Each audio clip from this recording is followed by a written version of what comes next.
Hey, quick question. Have you ever caught yourself saying something and then immediately thought, wait, that's exactly what my mom used to say? Maybe it was something like, stop crying, there's nothing to cry about. Or just eat it. Kids in other countries are starving.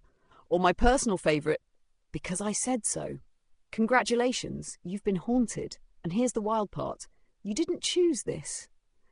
Nobody sat you down and said, all right, kid, today we're going to install some unhelpful communication patterns that will follow you into adulthood.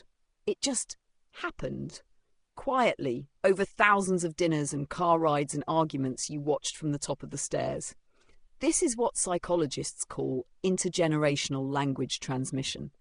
I call it your family's greatest hits, playing on loop forever. So where does it come from? Think about your grandparents' generation, or even your parents when they were young. A lot of them grew up in genuinely hard circumstances. Scarcity, instability, environments where showing weakness was actually dangerous. In that world, certain communication styles made sense. Being commanding was efficient. Suppressing emotions kept the peace. Dismissing someone's risky dream, like becoming a musician or starting a business, felt like protection, not cruelty. Don't get your hopes up wasn't meant to be mean. It was survival wisdom. The problem? That context is gone. But the language stayed. It got passed down like a family heirloom. Except instead of grandma's china, it's a reflexive urge to say you're too sensitive when someone cries. And the sneaky part is how it gets passed down. Kids don't learn language by sitting in a classroom analysing their parents' word choices. They absorb it. They watch how mom reacts when dad says something wrong. They feel whether anger is allowed in this house or whether it has to go underground. They notice if I'm scared gets met with a hug or with don't be ridiculous. By the time you're 7, you've already got a whole internal script running, a little voice in your head that sounds suspiciously like whoever raised you. And that voice, it doesn't announce itself. It just quietly narrates your life. Here's a fun experiment. Next time something goes wrong, you spill coffee, miss a deadline, get into a small argument, pay attention to the first sentence that appears in your head. Is it gentle? Curious? Problem solving? Or is it something more like, of course you messed this up, or why can't you ever get it together, or what will people think? That automatic sentence, that's the family language talking. It's not the real you, it's a recording. Now, the trickiest part of all this isn't recognizing the pattern. It's that families, like all systems, don't love change. Imagine you've been playing a board game with your family for 30 years. Everyone knows the rules. Everyone knows their role. Then one day you show up and say, actually, I'd like to play differently.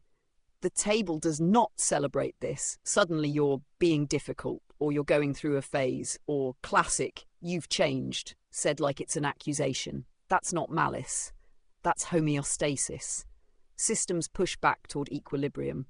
The family unconsciously tries to pull you back to the version of you that fits the pattern, which is why changing how you communicate isn't just about knowing better. It's about doing it repeatedly, even when it's awkward, even when it disrupts things, even when a small part of you defaults back to old habits under stress.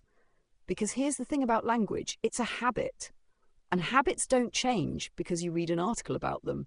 They change because you practice new behavior until the brain literally builds new pathways. That takes repetition. It takes catching yourself mid-sentence and going, actually, let me say that differently. It takes surrounding yourself even a little bit with people who communicate in ways you want to grow toward. Not a dramatic life overhaul, just more inputs of the thing you want to become. The beautiful and slightly terrifying truth is that you are not doomed to repeat what was modelled for you. The fact that you can notice the pattern is already the beginning of the end of it. Your parents probably never noticed. Their parents definitely didn't. You do. And that's genuinely rare. So the next time you hear your mom come out of your mouth, don't panic. Just notice it. Get curious about it. And then gently try something different. The pattern ends when someone decides to see it. That someone can be you. If this resonated, share it with someone who's also trying to rewrite the script. And drop in the comments, what's one phrase from your childhood that you're actively unlearning? I'm genuinely curious.